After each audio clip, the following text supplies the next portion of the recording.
20,000 మందికి ప్రత్యక్షంగా, మరో 40,000 మందికి పరోక్షంగా ఉపాధి కల్పించడమే లక్ష్యంగా ఏర్పాటైన కళ్యాం టెక్స్టైల్ పార్కుపై మళ్లీ ఆశలు చిగురిస్తున్నాయి.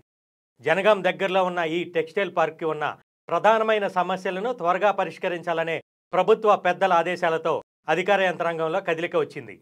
చేనేత కార్మికులకు, నిరుద్యోగ యువతకు ఉపాధి కల్పించాలనే లక్ష్యంతో ప్రతిపాదించిన కళ్యాం టెక్స్టైల్ పార్క్ అందుబాటులోకి వస్తే జనగాం జిల్లాతో పాటు పక్కనే ఉన్న యాదాద్రి, భువనగిరి జిల్లాకు చెందిన సుమారు 60,000 మందికి ఉపాధి దొరుకుతుంది.